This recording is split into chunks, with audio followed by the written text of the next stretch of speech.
and State Representative Nate Libby, who serves on the Taxation Committee.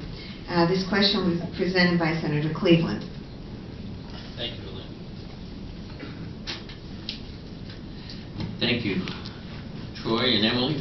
Nice to see you here. Welcome to LA College. Nice to have you here. Remember this college in whatever you do. It's dear to us. Maine's rural counties, all of which are in the 2nd Congressional District, are experiencing persistent high unemployment rates, loss of major industrial employers, and out-migration of young people, high rates of child poverty, low educational attainment, falling real estate values, and the resulting decline in median household income. Explain ideas that you have for reversing these serious demographic trends and improving the economy for rural Maine. Thank you for the question, John, and it's great to see you here. And we absolutely will remember LA College. How could we forget? Thank you for the question. I think, to me, as I've traveled across this amazing district for the last 10 months, the number one issue I get asked about, the number one thing, no matter which of the 11 counties that's in the 2nd District I'm in, the number one thing is about the economy. And it usually is accompanied by a phrase like, my kids want to stay here and I'm sick and tired of getting on a plane or getting on the highway to go visit my grandkids. And people want to be here in Maine. At the same time, I represent State Senate District 30, which includes the Lincoln Mill and just Millinocket Mill not too far away. And I was there in December with the mill workers and the mill leadership when we got the news about the 200 employees who were going to be laid off. I've seen it firsthand. And I think there's no one solution. There's no miracle cure, there's no magic wand. And it's a combination of focusing on education and training opportunities for people in rural Maine who want to stay there, that's place-based, that they don't have to drive 3-4 hours to get to. It's a combination of that plus support for small businesses. In 2012, I was actually recognized nationally as a champion for small business because of work I did on expanding the new markets tax credit that particularly focuses on rural, underserved areas and getting small businesses started there. It means we need to raise the minimum wage because that's a huge part of making sure we raise the quality of life for everyone. And it gets back to the question of college affordability. I think there isn't just one path to economic growth in rural Maine. It means a combination of our rural nature with our environmental natural resources, with innovation and research and development, taking traditional Maine assets, traditional Maine industries, and taking them into the next generation. You'll see me as somebody, as a member of Congress, who wants to bring those resources together.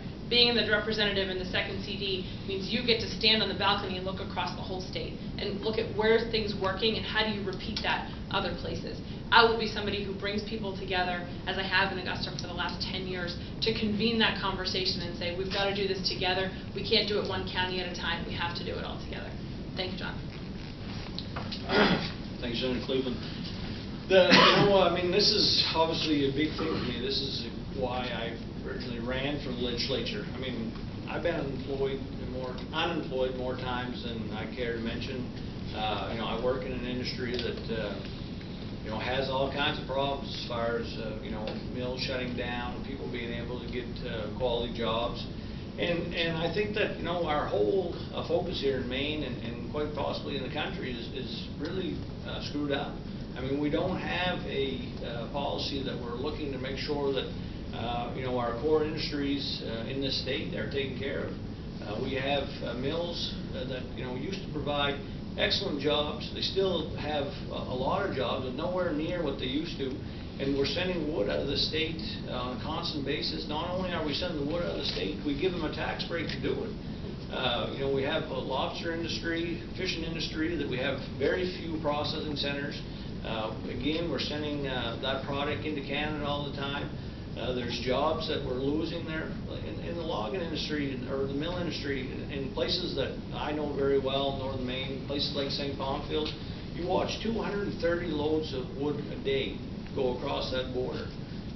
They say 35 million board feet goes across there in a season. Every million board feet, the U.S. Census Bureau says that's 14 year-round mill jobs that we're losing. You total it up, that's 325 jobs just at that border crossing. I mean, we have to start taking what resources we have in the state and putting it into the core industries that we have here. You know, farming, fishing, forestry, those are all things that are anchors. We can still do great things with those industries, and we have to take our tax policy and what limited resources we have and put them back into it. Not worry about letting large corporate landowners maximize their profits by sending our resource out of the state.